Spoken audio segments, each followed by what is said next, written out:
Hi students, welcome to IAS Universe channel. In this video, we will discuss about the zero coupon bonds because recently the government of India has announced the zero coupon bonds to recapitalize the Punjab and Sindh bank.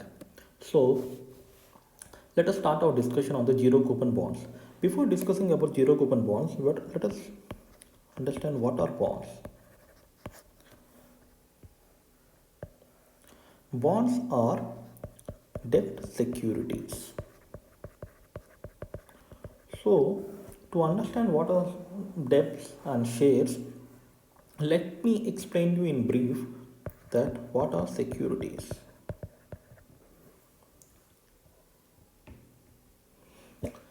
Securities are financial instruments.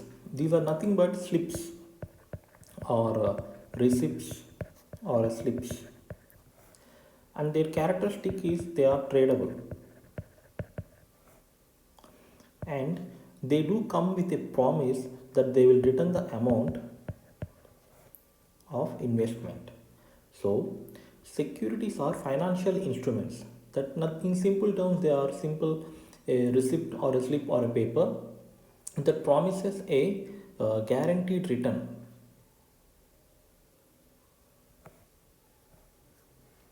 but it might be a profit or it might be a loss that promises a return in future. If you sell the security, it means it is tradable. So securities are receipts or slips which are tradable and which promises a return. So in securities there are two types. One is bonds, another is equities or equity. Okay, equity are nothing but shares. Means if you might be hearing about National Stock Exchange, Bombay Stock Exchange, these are secondary markets. Shares are traded in such places. Okay, even bonds also can be traded in such kind of places. Shares, what are shares? They represent ownership.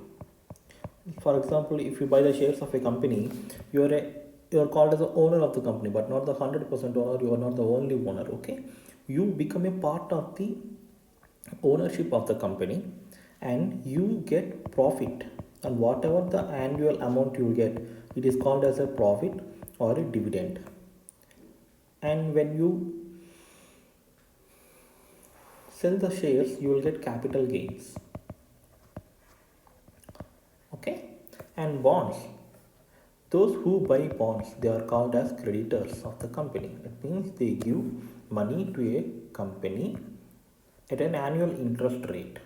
Okay, so every annually, I mean in an annum or semi annually, you will get interest. For example, if you buy a bond of rupees 100 rupees, and if it is mentioned that you will get an 8% interest, so you will be getting an 8%, 8 rupees every annum. So you get interest, and there is a repayment of principal or a maturity when you buy bonds, when you sell bonds. So for bonds there is a maturity period. For example, it will be an year or 40 years or 20 years, like that. So usually treasury bills of the government are issued for period less than a year. So when the bonds reach a maturity period, if you sell them, the repayment is done at a principal amount, whatever the amount you have bought. Okay, with this basic knowledge, let us get back to the zero coupon bonds.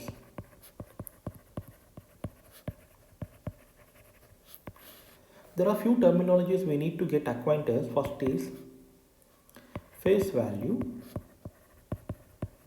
or par value. It is nothing but an amount that is mentioned on the bond. That is, if the face value of a bond is rupees 100 or rupees 1000 rupees, it means it is the face value of a bond. This is the amount, that is the principal amount that an investor will get at the end of the maturity period. Okay, And second thing is coupon. Coupon is nothing but an interest. So if the coupon rate is 8%, it means a buyer who buys a bond will get an annual interest rate or semi-annual interest rate of 8 rupees, like that. Okay, so for bonds we need to understand what is the face value, that is an amount that is mentioned in the bond, and a coupon interest. So zero coupon bonds means those bonds which does not pay any interest, that is they pay zero interest.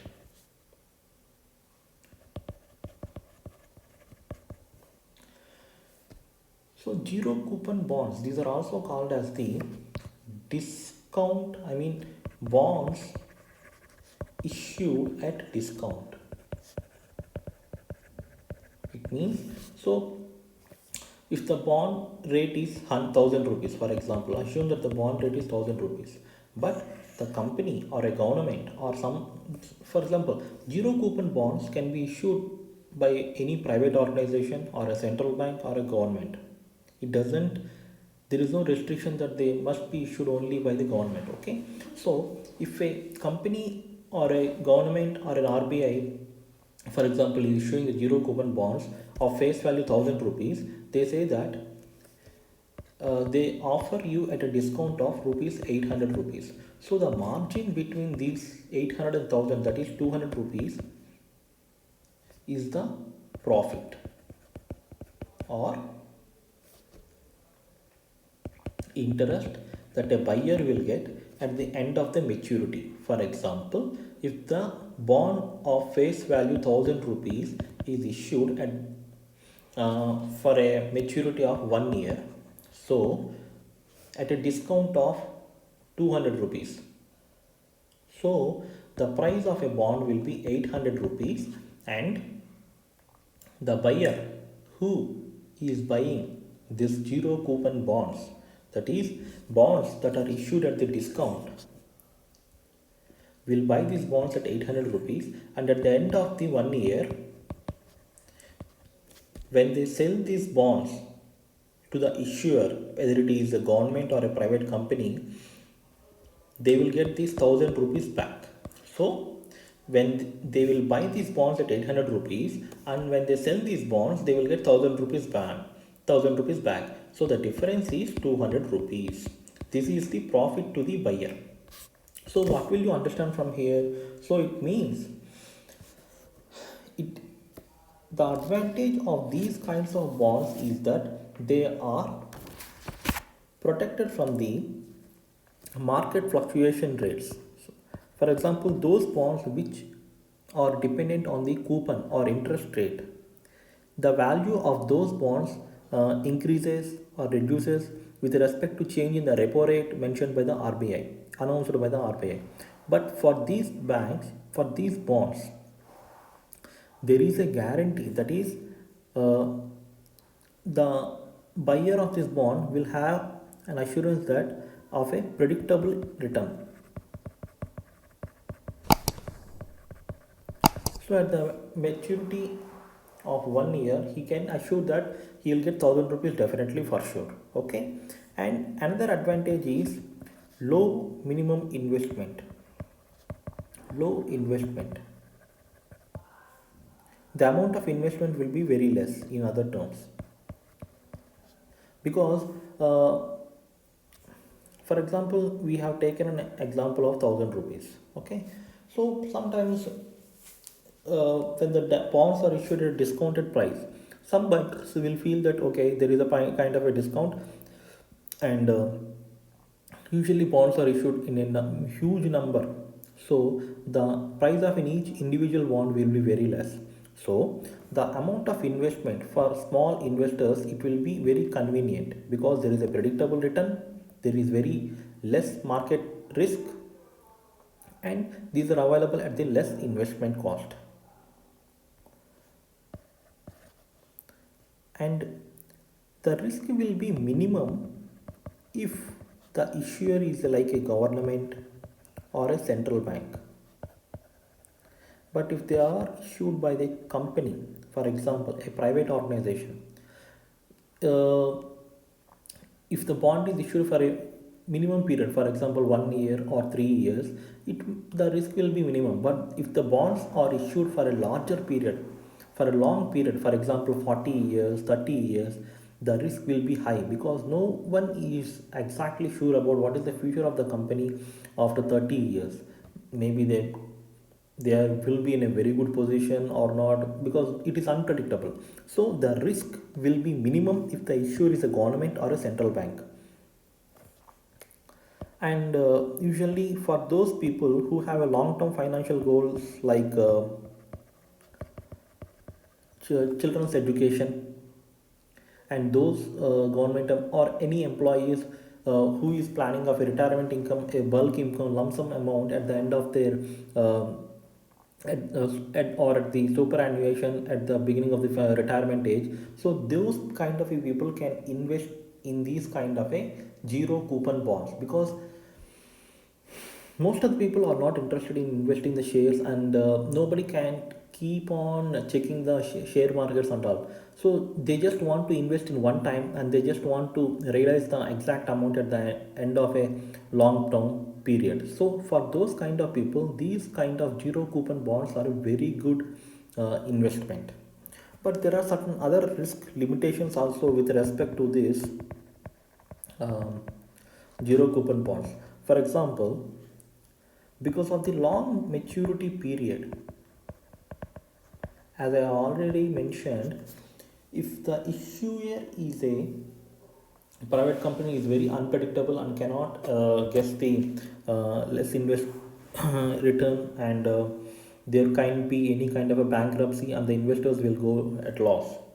And the interest rate risk, for example, interest rate risk, for example, in the market, if you want to sell the bond prices before the maturity period, okay, if the interest rate in the market is very less,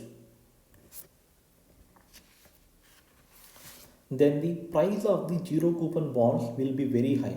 The demand for the zero coupon bonds will be very high because of the predictable return. For example, if a person has bought the zero coupon bond of 100 rupees at 8 rupees, okay, at 8 rupees, if he wants to and the maturity of the period bond is like 3 years, if you want to sell the bond in another second year, he can sell it in the secondary market. But if the interest rate offered by the banks and other financial institutions like NBFCs is just 6 rupees, then there will be a huge demand for these zero coupon bonds, because at the time of a maturity of 3 years, the investor will get definite of 8 rupees, because the interest rate keeps changing with respect to change of the repo rate by the RBI.